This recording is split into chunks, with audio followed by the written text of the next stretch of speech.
네. 자, 오늘은 고린도전서 7장 17절에서 28절을 하게 됐습니다. 자, 우리가 이제 지난주에도 이제 계속 결혼에 대해서 이제 나누었었죠. 결혼에 대해서 이제 남편과 아내의 관계, 우리가 너무 잘 알듯이 남편과 아내의 관계는 그리스도와 교회의 관계고, 그 다음에 그리스도와 나 자신의 관계다. 그 말은 결국은 어떤 의미일까요?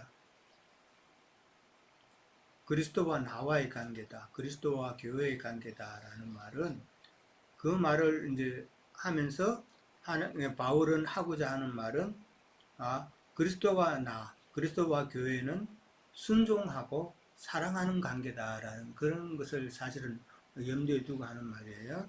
참 우리는 하나님의 말씀에 하나님 예수 그리스도에 대해서 그 말씀에 우리는 순종해야 되는 것이고, 그 다음에 주님은 우리를 또 사랑해서 생명을 공급하는 그런 이치를 가지고 설명을 한다라는 그렇게 생각해 볼 수가 있겠죠. 자, 결혼을 통해서 이제 지난번에 우리가 나눴는데, 결혼을 통해서 고린도 교회의 그 음행의 문제를 해결할 수 있었다라고 그렇게 했죠. 결혼을 통해서 음행의 문제를 해결을 하듯이 영적인 그 음행의 문제는 누구를 만나야 돼요? 참남편을 만나야 되죠. 영적인 음행의 문제는 참남편을 만나야 된다. 참남편 곧 진리의 말씀이신 예수 그리스도를 만나야 더 이상 영적인 오명은 없을 거다라는 것을 우리는 또 생각해 볼 수가 있죠. 결혼한 후에는 이제 서로가 또 이제 서약한 대로 의무가 있죠. 의무를 지난번에도 나눴어요. 서로 의무를 다해야 되고, 또 자기 몸을 자기가 주장하지 말아야 되고, 그 다음에 분방하지 말아야 된다라는 것을 이제 이야기를 했어요. 이거는 무엇이에요? 어떤 의미예요? 결혼했으면은 서로 연합하라는 이야기죠. 연합하라는 그런 이야기였다. 선생님, 소리가 작다고 그러는데.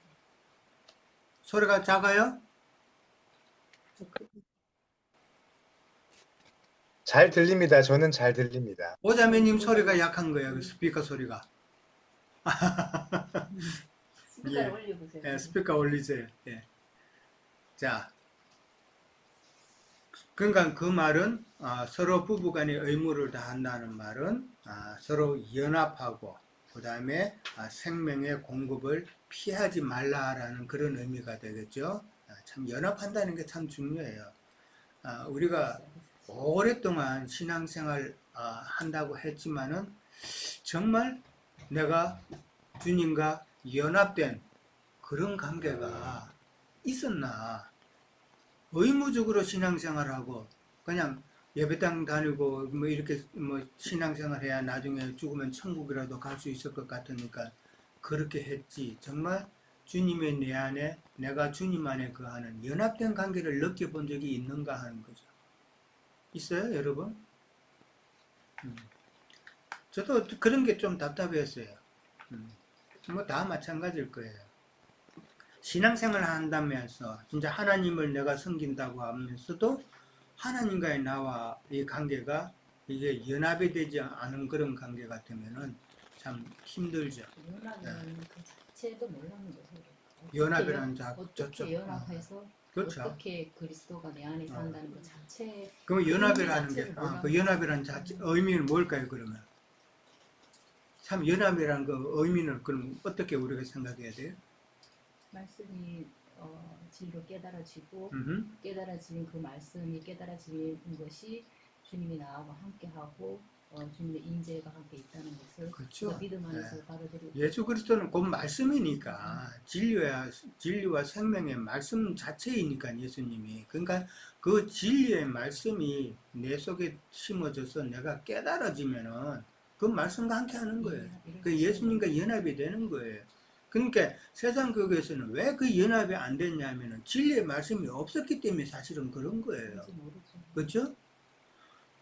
가장 중요한 거 예배당 다닌다고 뭐 왔다 갔다 하면 했지 진리의 말씀인 참 예수 그리스도의 그 진리의 말씀이 내 속에 없었기 때문에 그런 연합을 못 느꼈다는 거죠. 예. 그러나 지금은 이제 우리가 이 진리의 말씀을 우리가 깨달아가면서 아, 우리가 어떤 신앙생활을 해야 되고 아, 이 말씀이 어떤 말씀이구나 이런 것을 구체적으로 하나씩 알아가면은 내가 주님 안에 주님이 내 안에 거하는 그런 연합의 관계가 된다. 연합이라는 것은 남녀 간의 연합이라는 것은 공급받는 거잖아요. 진리의 말씀이.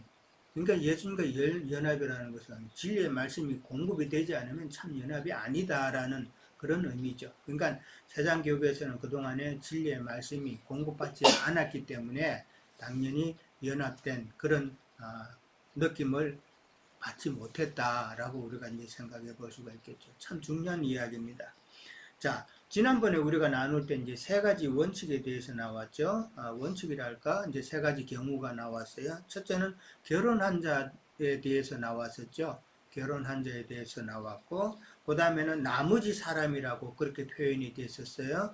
그 신앙인과 비신앙인, 믿는 자와 믿지 않는 자가 이제 부부가 되었을 때. 그 다음에 이제, 그럴 때에, 안 믿는 사람이 참 같이 결혼하기를 원한다면은 같이 지내게 하라는 그런 원칙이었죠. 그렇지만은 결혼한 자는 서로 믿는 자단 말이에요. 둘 다 믿는 경우 결혼한 자라고 그렇게 됐어요. 그럴 때는 어떻게 하라고요? 절대로 여자는 남편에게서 갈라지지 말라 그랬단 말이에요. 그거는 명령하시는 누구라고요? 주님이 그렇게 명령하신다 그랬어요. 이거는 엄한 거예요. 같은 믿는 사람들끼리 그렇게 결혼 생활을 하게 되면은 결코 여자는 남편과 갈라서지 말고 갈라섰으면은 또 그대로 지내라 그랬어요. 다른 씨 받지 말라는 이야기였죠. 그대로 지내든지 그 다음에 남편과 다시 화합하라는 말인데 이거는 영적으로 무슨 말이에요? 예수 그리스도를 떠나지 말라는 이야기죠. 예수 그리스도를 떠나지 말고 그 다음에 다른 씨 받지 말고 다시 예수님께로 돌아가든지 그렇게 하라라는 영적인 의미를 우리는 나눴어요. 그 다음에 이제 그 믿지 아니하는 자가 이제 갈라서자고 이제 그렇게 이야기하는 경우가 있었다 그랬죠. 15절에 보면은 혹 믿지 아니하는 자가 갈리게 하라. 갈리거든이라는 말은 많은 참 어려움이 있었다는 그런 의미예요. 그러니까 이 말은 같은 결혼 생활을 하는데 안 믿는 사람이 자꾸 믿는 자를 괴롭히고 믿는 것 때문에 자꾸 어렵게 하고 이러면은 뭐라고요? 그냥 갈라서라는 이야기예요. 그러면 이게 뭐가 더 중요하다는 이야기예요? 결혼 생활이 중요해요? 신앙 생활이 중요해요?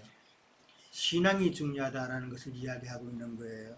그러니까 자신의 신앙을 지키는 것이 더 중요하기 때문에 참 그럴 때는 신앙을 지켜라라는 말인데 그렇지만은 어떻게 하라? 화평 중에 하라고 그랬어요. 그래도 될 수 있으면은 감정적으로 하지 말고 화평 중에 그렇게 하라라는 그런 말이 이제 지난번에 우리가 나눴던 그 중요한 내용들이었었어요. 자, 오늘은 이제 17절에 가는데, 17절부터 가는데, 자, 17절. 오직 주께서 각 사람에게 나누어 주신 대로 하나님이 각 사람을 부르신 그대로 행하라라고 그랬어요. 이것은 이제 모든 교회에 똑같이 적용이 된다라고 이제 그렇게 이야기를 하죠. 자, 오늘 1번 문제인데, 1번 문제가 뭐예요? 17절하고 20절하고 24절에 이제 공통점이 무엇이며 어떤 의미인가를 이제 묻는 거였었어요. 자, 17절, 20절, 24절 다 같은 내용이죠. 같은 내용이 반복이 되었어요. 자, 이거에 대해서 누가 한번 설명해 보시겠어요? 1번 문제.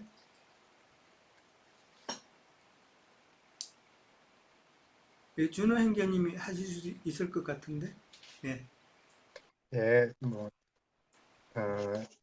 제 공통적으로 말씀하시는 부분이 이제 그 부르심을 받은 그대로 행하라, 그대로 거하라, 이렇게 이제 말씀을 하셨어요. 네. 그래서 다른 부분의 맥락을 이렇게 쭉 보면 서로 대비되는 상황들을 이제 나열을 쭉 해주시잖아요. 뭐 할례를 받은 상황, 할례를 받지 않은 상황, 그다음에 종인 상황, 자유인인 상황, 뭐 이렇게 쭉 말씀을 하시는데 글쎄 여기서 그 표현을 보면 그 부르신 그 상태, 상황이라는 표현을 쓰셨어요.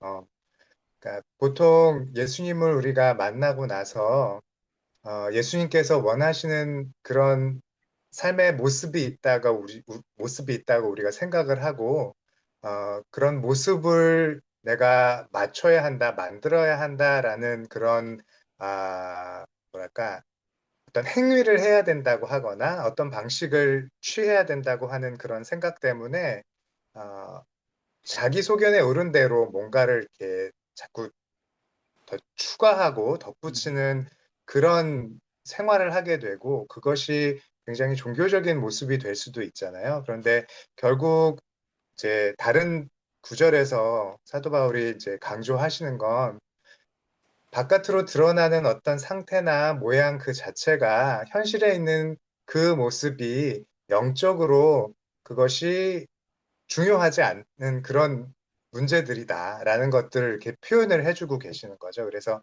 아마 여기에서 사도바울께서 말씀하시고자 하는 건 결국 우리가 영적으로 어떤 상태이냐가 가장 중요한 것이지 네가 바깥으로 드러나는 어떤 삶의 현상이 무엇이냐가 중요한 것이 아니라는 걸 다시 한번 강조하시는 뜻이 아닌가 예, 싶습니다. 예, 예. 예. 잘 설명하셨어요. 예.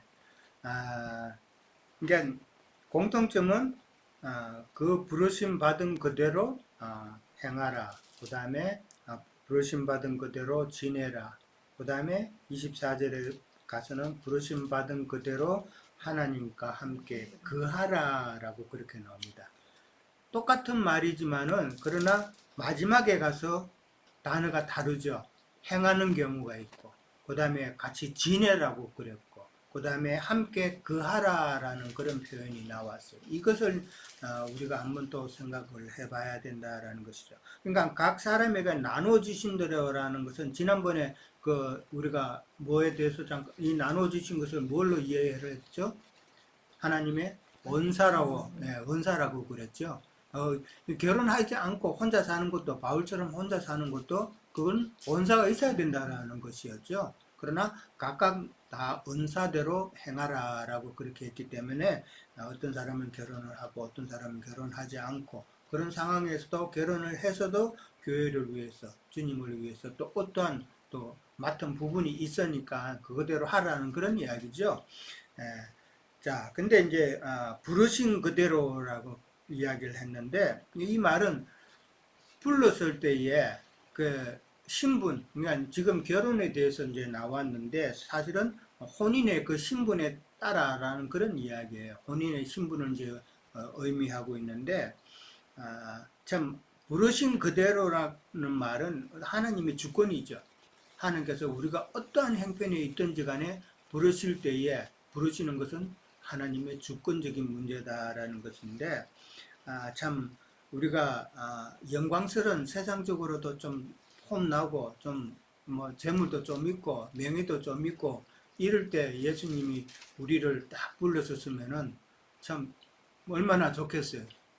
근데 예수님은 뭐 물론 그런 사람도 있겠지만은 연약한 주님 안 따라가시고. 우리를 또 부르셨다라는 것이죠. 네. 그러니까 영광스러운 이치에 세상적인 그런 위치에 있을 때 부르는 것도 좋지만은 참 하나님께서 우리를 연약한 가운데서 부르시는 것도 하나님의 주권이고 하나님의 뜻이 있다라는 거예요. 진짜 방금 수산자매가 이야기했듯이 세상적으로 잘 나가면은 뭐, 뭐 예수가 눈에 들어오겠어요? 요번에 그 아마존의 그 회장 이 결혼하는데 돈이 어마어마하게 들어갔죠? 어, 그 사람은 돈이 너무 많기 때문에 그런 짓 하는 거 아니에요. 예. 아무리 돈이 많아도 세상 사람 보기에 이게 좀 아니다 싶으면은 하나님도 아닌 거예요. 예. 그러니까 돈으로 이제 범죄하는 거죠.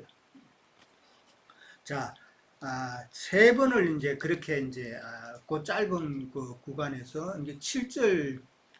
17절부터 24절 그 구간에 세 번이나 이렇게 같은 말이 반복이 나왔다는 말은 이게 하나의 원칙이라는 그런 의미죠.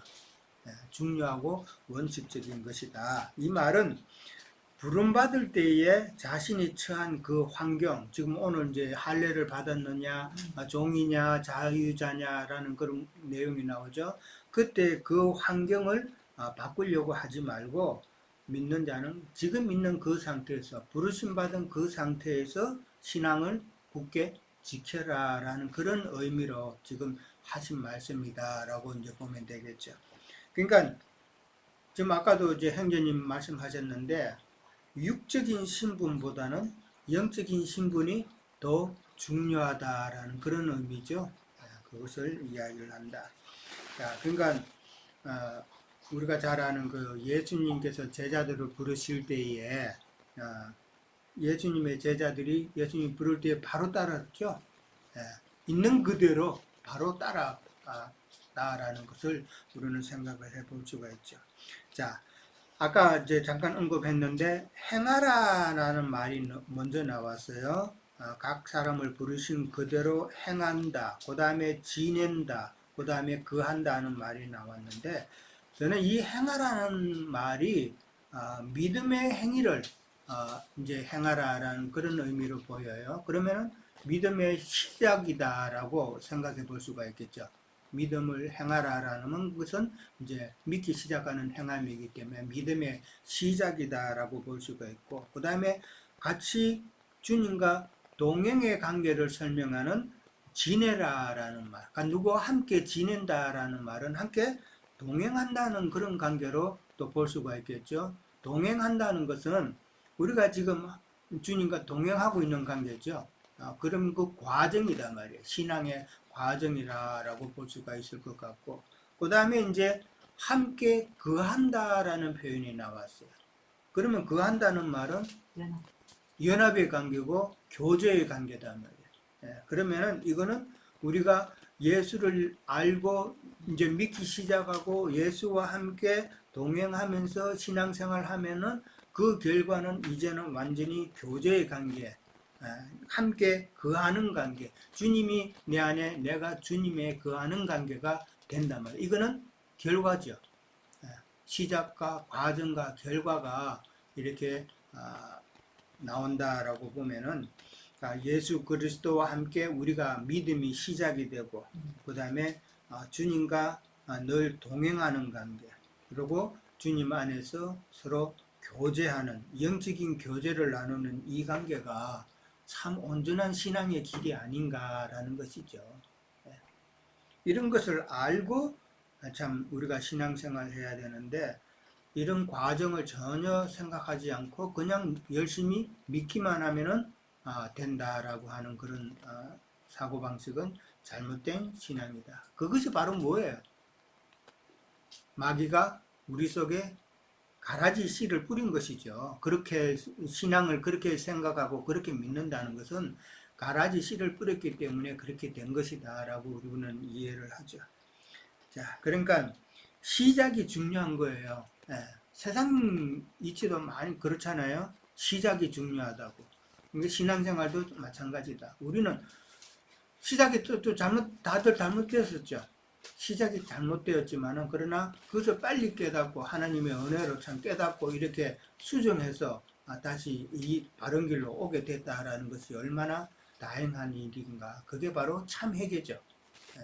가던 길을 돌아서는 거. 이게 참 회개단 말이에요. 그것을 또 깨닫게 해주신 게 얼마나 감사한 일이에요. 자, 18절, 19절에 갑니다. 할례자로 부름받은 자가 있느냐, 무할례자가 되지 말며, 무할례자로 부름받은 자가 있느냐, 할례를 받지 말라라는 것이 나옵니다. 그리고 19절에 가면 할례 받는 것도 아무것도 아니고, 할례 받지 아니하는 것도 아무것도 아니로되 오직 하나님의 계명을 지킬 따름이다. 오직 뭐를 지킨다고요? 하나님의 계명을 지키라는 것이죠. 그러니까 할례 받거나 할례 받은 자나 할례 받지 않은 자, 이거는 아무 문제가 아니다라는 것이죠. 예. 그 말은 무슨 말이에요? 할례를 행하는 것은 어디까지나 외적 행위죠. 예, 외적 행위다. 이스라엘 백성들이 왜 할례를 행했어요? 할례의 의미가 뭐예요? 할례를 왜 해요? 이스라엘 백성들이, 유대인들이. 물론 간섭이죠. 간섭인데 그 간섭을 그렇게 가지는 이유가 있을 거 아니에요. 할례를 하는 이유. 할례를 하라 했죠. 하지만 주님이 물론 하라 했죠. 근데 하라 했고 간섭이죠. 그거를 예, 이제 삼위자매님. 간섭으로 받은 네, 우리가 창세기 17장 9절 14절을 보면은 아브라함에게 그렇죠? 할례를 행하라고 명령을 하셨잖아요. 그건 하나님의 명령이었죠. 왜냐하면 할례를 받지 않으면은 구약 안에서는 하나님의 백성으로 계수가 되지 그렇죠. 않기 네, 때문에 네. 할례를 꼭 받아야 했던 네, 것이죠. 그렇죠. 구약에. 하나님께서 그 할례를 명하셨던 거는 너는 내 것이다라는 인치는 거단 말이에요. 예. 인치는 것이었기 때문에 유대인들은 할례를 받아야 하나님의 백성이 된다라는 그런 의식이다라는 것이죠. 그렇기 때문에 유대인들은 반드시 할례를 받아야 된다라는 것이죠. 그래서 그들은 할례를 아주 중요하게 여겼다라는 것이죠. 하나님의 백성이 되고 안 되고 하는 문제인데 그보다 더 중요한 게 뭐가 있겠냐 하는 그런 생각이 당연히 들죠. 근데 그 할례를 갖다가 우리가 잘 알듯이 유대인들은 잘못 이해했다라는 것이죠. 예. 외적 행위로 그렇게 했다라는 것이죠. 오늘 바울이 지금 말하고자 하는 게 뭐예요? 지금 종의 신분이냐 자유자의 신분이냐, 할례를 받았느냐 할례를 받지 않았느냐, 이거는 다 외적 행위죠. 외적 신분이죠. 예. 그걸로는 아무런 구원과는 사실은 연관 없는 것이다라는 것을 지금 바울은 이야기하고 있다라는 것이죠. 예. 그러니까 할례자로 부름받았느냐, 부름받은 자가 있느냐. 그러니까 부름받았다는 말은 이제 복음을 받아들인 자, 할례인 상태에서 유대인들이죠. 그러니까 유대인들이 복음을 받아들였는데 무할례자가 되지 말라는 말은, 되지 말며라는 말은, 무할례자가 된다는 것은 할례의 흔적을 지운다는 뜻이에요. 문자적으로 보면은 무할례자가 된다는 건 흔적을 지워버린다는 것인데, 그리고 이제 또 할례 받지 않은 이방인들이 부름 받았으면은 할례를 받으려고 하지 마라. 근데 왜 무할례자가, 이방인들이 할례를 받으려고 하는 자가 있었다는 말이죠. 왜 그래요? 왜 그렇게 했었어요? 그렇게 해야지 된다고 생각하니까 그 생각을 고리를 하는 말씀을 그게 하시죠. 예. 고린도 교회 지금 예, 초대 문제가 사도 되니까. 시대의 문제점이었잖아요. 그러니까 이 유대인들이 할례를 받아야 된다고 하는 유대인들이 참 사도 바울이 복음을 전해서 예수를 믿게 했는데, 그래도라는 말이 나온 거예요. 그래도 예수를 믿는다고 해도 할례는 받아야 되지 않느냐, 이걸 자꾸 강조하다 보니까 초대교회에 참 어려움이 많았죠. 바울이 어려움이 많았다는 거예요. 그러니까 자꾸 그래도 할례를 받아야 된다는 그런 그 어려움 때문에 지금 사실 이 바울도 할례 문제를 꺼낸 거예요, 지금. 고린도 교회 할례 때문에 너무나도 참 어려움이 많으니까 참 할례 문제를 이렇게 꺼내서 그것을 지금 이야기하고 있다라는 것이죠. 그러니까 할례 받는 것도 아무것도 아니고 할례 받지 않는 것도 아무것도 아니라는 말은, 할례를 받아야 구원을 얻는다는 말은 아니라는 말이죠. 예.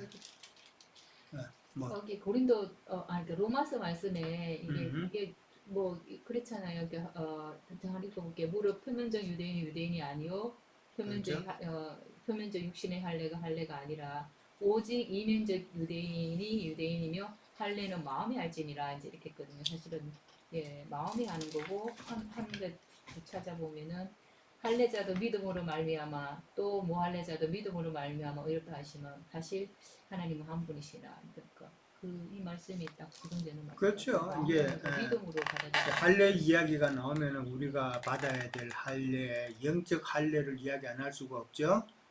영적인 할례를 반드시 이게 행하는 것이다라는 것을 이제 우리가 이해를 했는데, 영적인 할례를 받아야 된다고 만약에 누구에게 이제 전도하다가 그런 말이 나오면은 영적인 할례를 우리 경희자매님 어떤 식으로 설명할 수 있을 것 같아요? 영적인 할례를 받아야 된다.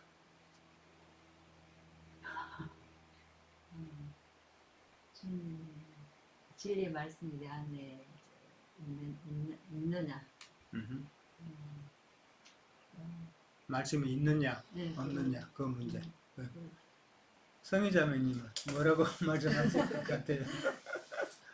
네, 저기 말씀이 이제 내 안에 있고 없고가 참 그 분량도 있지만은 그렇죠. 그 분량이 많은 사람들을 꼭 우리 같은 경우는 좀 빼다 쌓인 게 너무 없으니까 이런 부분에서 조금 쉽지는 않아요.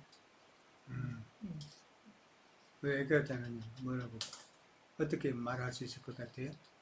영적인 할례를 어떻게 설명하실게요? 글쎄요.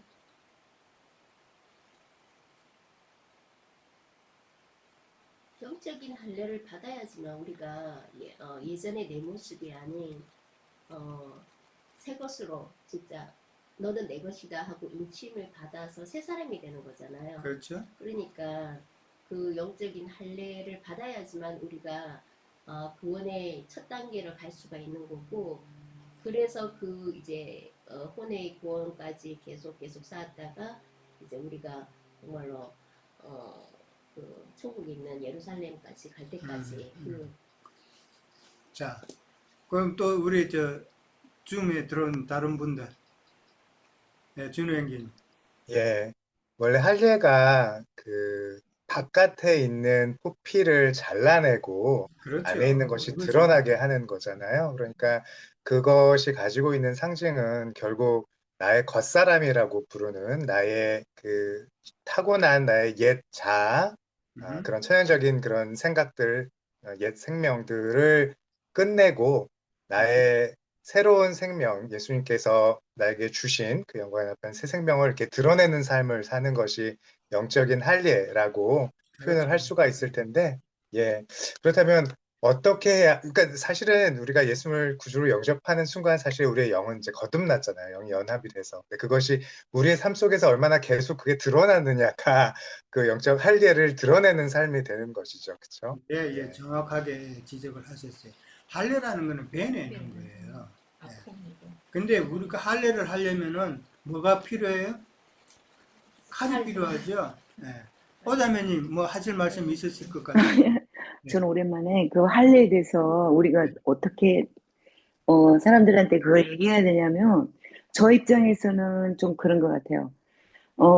이게 주님이 우리를 위해서 죽고 장사되고 부활한 그 사실을 일단은 우리가 그거를 몰랐잖아요. 그냥 예수님이 십자가에 돌아가셨다는 것만 있지만 그렇지만 그 부활하신 생명을 우리가 얻게 되면은 내 자신은 내 겉모습을 어떻게 막 당장이라도 뭐 고쳐보지는 않지만은 그때부터 시작되어 있는 할례가 시작되어서 하나님 말씀을 하나하나 할 때 깨달아지는 그런 걸로 인해서 점진적으로 이제 그 전인적인 그 구원을 이뤄나가는 것이 할례가 아닐까 저는 네, 그렇게 맞아요. 생각합니다. 예리한 예. 칼 네. 없죠. 그러니까 조금 두 분이 방금 이제 말씀하셨듯이 할례라는 것은 그 자체가 칼로 베어내는 그 행위이기 때문에 그러면 그 칼이 뭐냐라는 것이죠.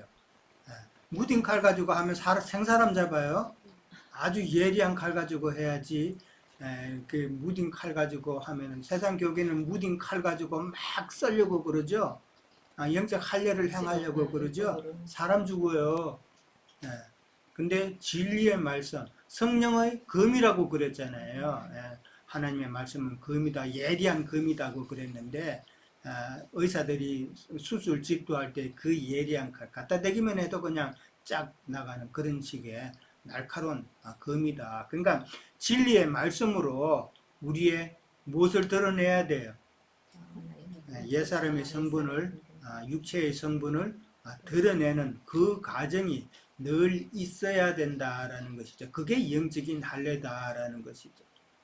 그러니까 첫째는 진리의 말씀을 알아야 되는 것이고 그 진리의 말씀이 내 속에 들어와서 나의 부족한 부분을 깨닫게 해서 그것을 내가 날마다 배워내는 그런 모습이 참 할례, 영적인 할례다라는 것이죠. 혼에 보내 일어나는 과정. 그렇죠. 그건 다 결국은 영적인 할례를 그렇게 하는 것은 홍구원을 이루어가는 그런 모습이죠. 그러니까 그게 늘 강조되는 부분이단 말이에요. 예, 사매자매님. 네, 저는 할례를 거듭날 때 우리 옛죄가 한번 씻겨서 우리 속에서 살던 그 마귀의 성분이 한번 심판을 받잖아요.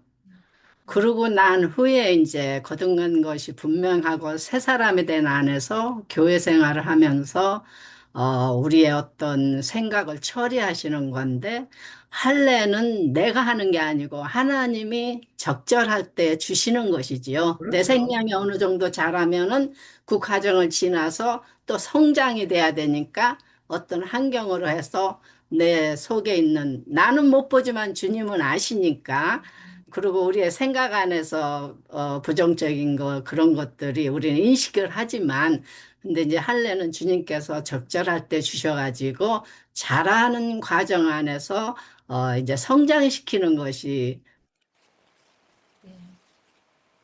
할례라고 저는 봅니다. 예, 네. 예, 맞습니다. 예, 다들 이제 영적인 할례에 대해서 이제 정확하게 이제 알고 계셨으리라 생각합니다. 자, 갈라디아서 5장 6절을 한번 찾아볼까요? 갈라디아서 5장 6절. 307페이지쯤 있나요? 네, 그리스도의 예산에서 그거예요. 할례는 네. 뭐 할례잖아. 효력이 없으되 갈라디아서 5장 6절 네. 찾았죠? 다 같이 한번 읽어볼게요. 자, 그리스도 예수 안에서는 할례나 무할례나 효력이 없으되 사랑으로서 역사하는 믿음뿐이니라. 여기서 할례나 무할례나 효력이 없다고 그랬죠? 이 효력은 구원의 효력이죠. 구원의 효과과는 전혀 상관없다라는 말이고, 이제 사랑으로서 역사하는 믿음뿐이니라라고 그렇게 되어 있어요. 자, 오늘 이제 19절에서는 마지막에 오직 하나님의 계명을 지킬 따름이다라고 그렇게 또 나와 있죠. 아까 이제 할례나 무할례나 이거는 이제 아무런 효과가 없다는 말은 지금 같이 나왔죠. 근데 끝에도 보면은 사랑으로서 역사하는 믿음뿐이다라고 그렇게 믿음을 이제 이야기를 했고, 그 다음에 이제 오늘 본문에서 이제 19절에서는 오직 하나님의 계명을 지킬 따름이다라는 이 말도 있어요. 하나님의 계명이 뭐예요? 계명의 제일 처음 중요한 계명은 사랑하라는 개념이죠. 사랑의 계명이죠. 계명이라 그러면. 그러니까 이 계명이 이제 사랑의 계명인데 그 사랑의 계명이라는 것은 사랑이라는 것은 진리의 사랑이라는 것인데 그 진리의 사랑은 말씀을 전도하는 거단 말이에요. 말씀을 전하는 것이단 말이에요. 그 전하는 것이 바로 그런 신앙생활을 하라는 것은 바로 그런 믿음을 지키라는 그런 이야기이기 때문에 갈라디아서 5장 6절에 나오는 사랑으로서 역사하는 믿음뿐이라는 이 말과 오직 하나님의 계명, 사랑의 계명을 지키는 그 믿음을 강조하는 그 내용과 지금 똑같은 이야기다라는 것이죠. 그렇죠? 그러니까 결국은 어떤 신분이냐, 내가 지금 할례를 받았느냐 안 받았느냐 그게 문제가 아니라 외적인 그 요소가 중요한 것이 아니라 내적인 요소가 정말 우리 신앙에 있어서 중요하다라는 것을 지금 바울은 이야기하고 있다라는 것이죠. 자, 일단은 첫 시간 여기까지 하고 잠깐 쉬었다가 할게요.